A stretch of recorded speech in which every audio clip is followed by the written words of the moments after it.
Assalamualaikum warahmatullahi wabarakatuh. Salam sejahtera. Bapak Ibu para pembelajar, dimanapun Anda berada, kali ini akan disajikan tema mengenai tahapan perencanaan pengadaan melalui swakelola.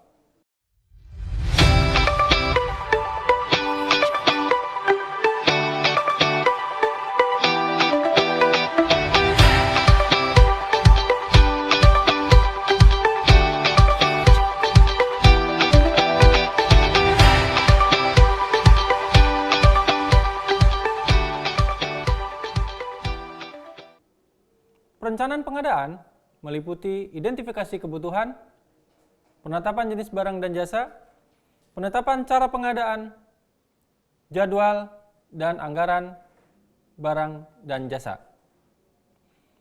Dalam perencanaan, pengguna anggaran atau kuasa pengguna anggaran menentukan cara pengadaan terhadap suatu kebutuhan barang dan jasa, apakah dilaksanakan dengan swakelola atau dengan penyedia barang dan jasa.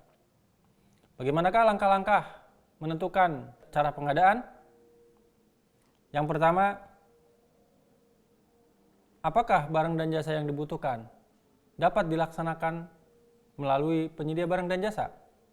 Apabila tidak, maka PA-KPA menetapkan cara pengadaan dengan swakelola.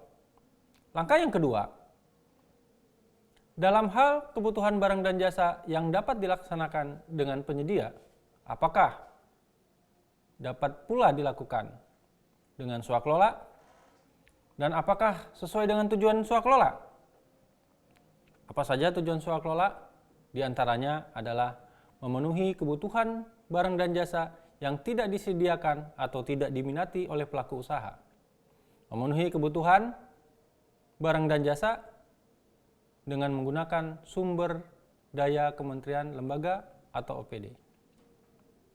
Atau untuk meningkatkan peran serta ormas atau pokmas, atau untuk meningkatkan efektivitas dan efisiensi apabila barang dan jasa tersebut dilaksanakan dengan swakelola. Dalam hal barang dan jasa yang bisa dilaksanakan dengan penyedia dapat pula dilakukan dengan swakelola dan sesuai dengan tujuan swakelola, maka PA-KPA menetapkan cara pengadaan melalui swakelola. Langkah yang ketiga adalah ketika langkah pertama dan langkah kedua tidak dapat dilakukan, maka kebutuhan barang dan jasa dilaksanakan melalui penyedia barang dan jasa.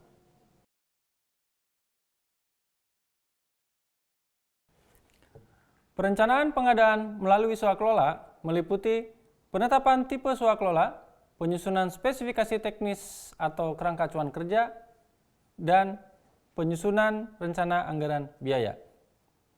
Penetapan tipe swakelola dapat berdasarkan kepada hasil identifikasi pengadaan barang dan jasa, survei awal ketersediaan pelaksana swakelola, dan kriteria barang dan jasa yang dapat diswakelolakan. Instansi pemerintah mengidentifikasi kegiatan-kegiatan pada RKKL atau RKSKPD yang dapat dilakukan dengan swakelola. Contoh, kegiatan renovasi rumah sehat dan kegiatan pendidikan pelatihan adalah kegiatan yang dapat dilakukan dengan swakelola. Instansi pemerintah perlu melakukan survei awal terhadap ketersediaan pelaksana swakelola, perguruan tinggi, perguruan negeri swasta, BLU, BLUD, Ormas, atau Pokmas di wilayahnya. Dari hasil identifikasi pengadaan barang dan jasa, survei ketersediaan pelaksana swakelola, dan kriteria barang dan jasa yang dapat diswakelolakan, maka PA-KPA menetapkan tipe swakelola. Apakah kebutuhan barang tersebut dilaksanakan dengan swakelola tipe 1 oleh instansi pemerintah, tipe 2 oleh instansi pemerintah lain, tipe 3 oleh ormas, atau tipe 4 oleh kelompok masyarakat. Penyusunan spesifikasi teknis atau KAK dilakukan sesuai kebutuhan di lapangan. Spesifikasi teknis adalah karakteristik total untuk memenuhi keinginan dan kebutuhan pengguna barang. Sedangkan kerangka acuan kerja meliputi latar belakang, maksud dan tujuan, sasaran kegiatan swakelola, sumber pendanaan, dan barang dan jasa yang disediakan. Yang kedua, spesifikasi teknis barang dan jasa. Yang ketiga, jangka waktu swakelola. Yang keempat, kebutuhan tenaga ahli, tenaga teknis, atau tenaga kerja, serta narasumber. Dan yang kelima, biasanya untuk pekerjaan konstruksi diperlukan juga gambar kerja.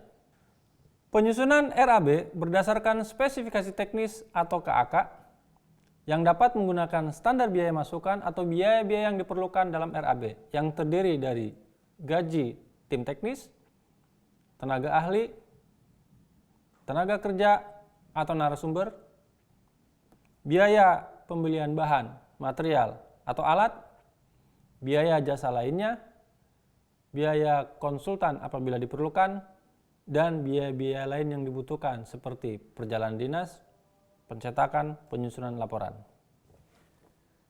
Demikianlah Bapak Ibu para pembelajar tema bahasan kita kali ini.